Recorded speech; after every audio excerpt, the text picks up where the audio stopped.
In this video I'll be making the phenomenal sandwich that is chopped cheese. I've never eaten a real chopped cheese, but I've been making many at home and figured out how to make it the way I like it. I've taken what I think makes the sandwich great and then tweaked it ever so slightly according to my preference. I start by assembling the dough for the vehicle part of the sandwich. It's not my bread recipe and I'll leave a link in the description if you want measurements. Flour, yeast, sugar, oil, egg, water and salt is combined and then kneaded until a smooth and luscious entity appears.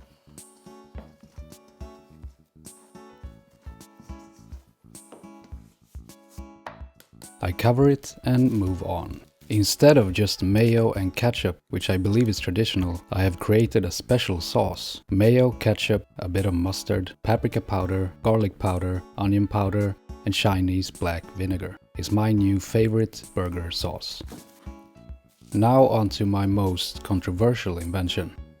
A spice blend / chili paste consisting of oregano, cumin, paprika powder, turmeric, garlic powder, olive oil, sambal oelek, a freshly ground black pepper.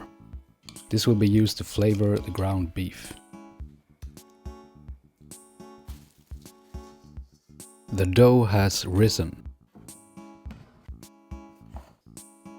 I cut it into 4 pieces, weigh them all together, do some math on the phone to be able to distribute the weight equally across the 4 pieces. I shape them into round balls to make them easier to continue to shape evenly.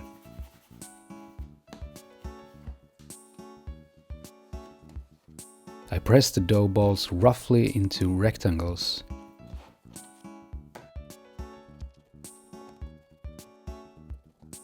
I then roll them tightly and continue to roll until we reach the desired shape.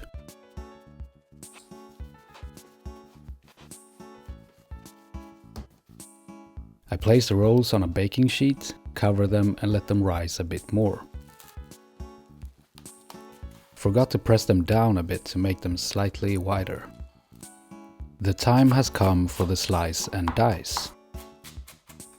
I cut some lettuce very thinly and place it in a bowl. I slice a tomato and place it in the same bowl. I also cut an onion into small pieces. I like the onion raw in my chopped cheese. Another slight deviation from tradition. The rise of the rolls is done, so I brush them with a beaten egg mixed with water. I then score the rolls in the middle to give them extra room to expand, I assume, before placing them in the oven. When they're done, I take them out and brush them with some melted butter. I place them in a container to prevent them from drying out. Now there's only one element left, the spicy, cheesy beef. I fry the ground beef by itself until the water has evaporated and it has gotten brown and crispy. When I'm happy with the color and texture of the beef, I pour over my chili paste. I mix it with the beef before giving it a taste.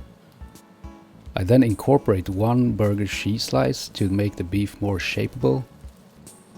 I shape it into a rectangle and place another 2 burger cheese slices on top. It's finally time to assemble this remarkable sandwich. I cut the bread almost all the way through. I add a generous amount of special burger sauce on the bottom and the top. I add the raw onion on the bottom, continue with the shredders and tomato. Lastly, I place the spicy, cheesy beef on top. I move the sandwich over to a piece of aluminum foil. I press the beef into the sandwich as much as possible before carefully, quickly and tightly rolling it in the foil.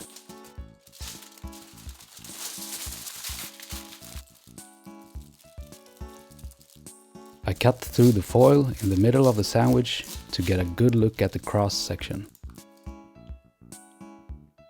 We're gonna need this.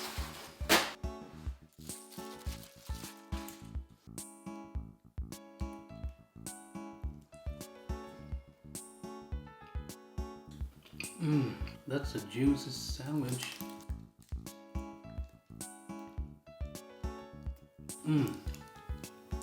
Yeah, that's pretty good. Delicious.